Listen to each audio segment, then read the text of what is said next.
Well, hello there, and welcome back to War Thunder. I'm Corny Swiss, and today I'm driving around the SU-122P. This is a tank review revisit. The SU-122P was actually the first tank review I did. Like 2 years ago, I feel like. Or was it 2 years ago? Well, maybe. I think it was either right at the end of CBT, or it was either during CBT or at the beginning of OBT. I don't remember which. But this was one of the earliest. This was the only rank 4 premium at the time, in addition to the Jagdpanzer the Jagdpanther, I'm sorry, on the German side, because there was only German and Russian tanks, and those were the two. You had two rank 4 premium tank destroyers. And at the time, if I remember correctly, I said that I thought the 122P was actually not bad because it had this 122mm gun, which was pretty useful. And you could kind of just whack stuff in the face with it, and they would die. Which, surprisingly enough, is still true. 122mm guns with armor-piercing shells hitting targets that have less than a lot of armor blow up. It's just kind of how it works. However, the main focus of this review is that at the time I said the 122P I thought was worth it if you really wanted to grind out rank 5. Because it just brought that one-hit kill power.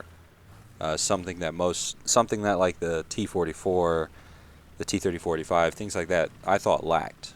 The T-44 and the T-34-85, I wasn't huge fans of because the gun I felt was too small caliber for some of the targets they were running into.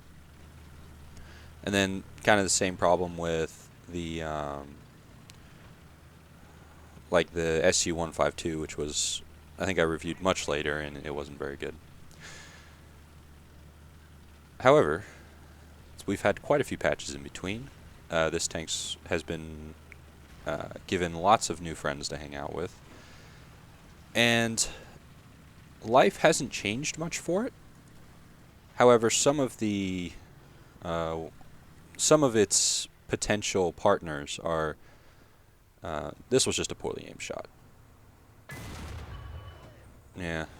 If I had hit the face of the turret right there, I definitely would have knocked him out.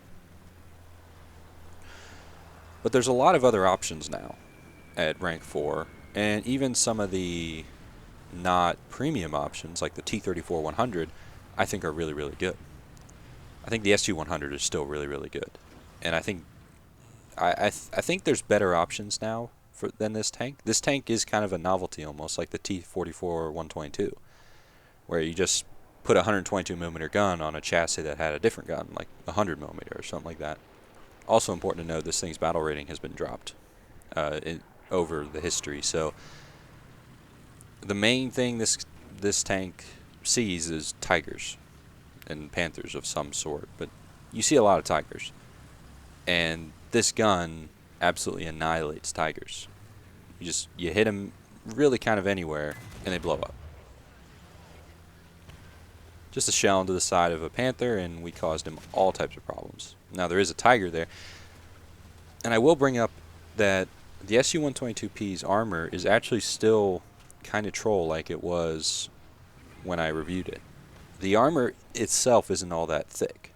And that's what happens to silly tigers that come around corners and in front of a 122mm gun. But then again, there isn't much you can do at that point, I guess. If that guy had to kill me, or else I was going to kill him. That's just how it was. But what was I talking about? Oh, the armor.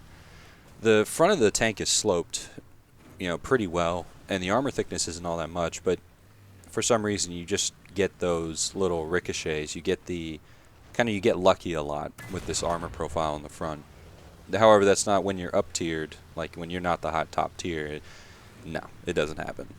When you start running into some of the more higher penetration rounds, it's just no chance. But things like tigers actually can at times struggle to penetrate you. And in this battle, most of what's happened, that's a good example.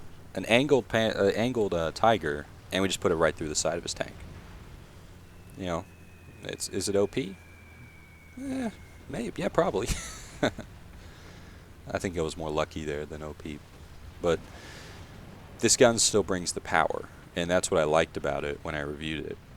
However, I think nowadays you have your 100 millimeter guns, I think, bring, you know, similar power and get the job done on a quicker reload.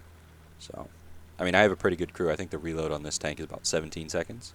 You can definitely get a 100 millimeter gun lower than that. But like most unturreted tank destroyers, this tank is kind of an ambush predator. And the reason this scenario worked out pretty well for me is that there were other things for those tanks to shoot at, like the IS-1, which, you know, might get a maybe if they're not really looking, will shoot first, but the IS-1 can destroy a Tiger. So, you know, he has to shoot one of us, and the IS-1 is probably, I think, the easier kill, but I don't know. I might be a little biased because I've seen how many times Tigers have bounced off this tank just by driving it.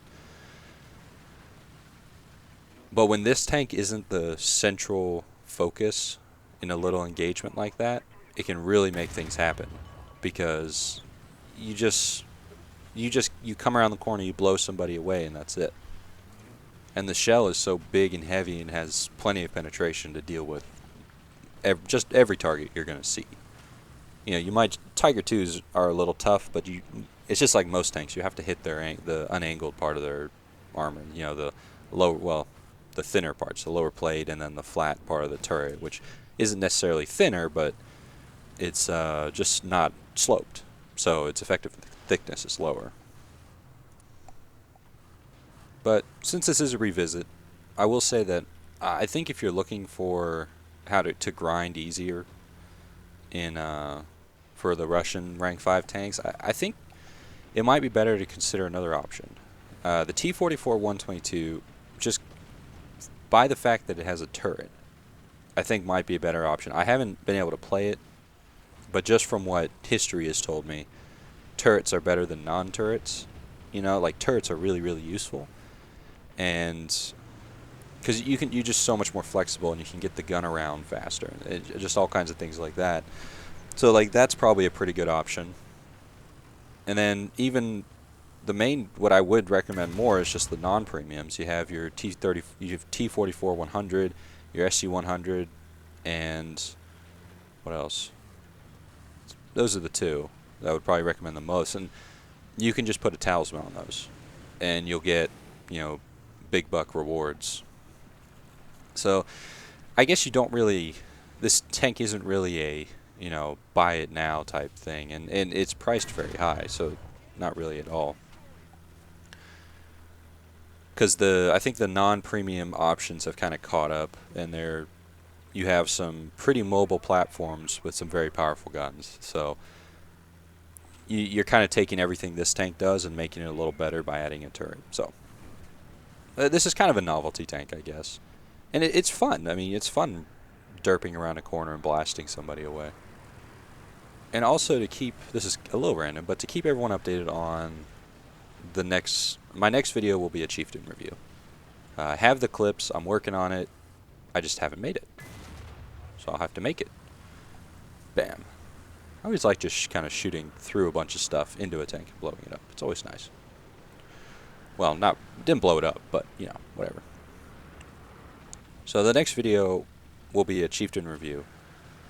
And all I have to do is I really just have to put everything together, and I got to voice over one more thing, but that's coming to you very soon, probably next couple days. And after that, I think I'm going to maybe do a tortoise review, I think. We'll see. One of those. But in the meantime, I'm also going to be sprinkling revisits and also some just gameplay videos. Try and get more War Thunder to y'all, because I am playing a lot of War Thunder, so that's good. That's good for making videos. And if you were following the actual gameplay, we're going to win this pretty handily. I mean, we kind of just derped our way through the town. There was an enemy Nashorn that I couldn't find that I really wanted to, because he was causing all types of problems. But such is life. And the Nashorn, I think, Nashorns are sneaky. I don't know. I'm trying to get mine. I'm gonna play a bunch of German tanks, but try and get the Nashorn, because I think the Nashorn's I think it's pretty good. A long 88. Even the Dicker Maxes, I think could be pretty good. I haven't seen many Dicker Maxes, but, you know, it could be pretty good. But anyways, I want to thank you guys for watching. I've been Corny Swiss, and I'll see you next time.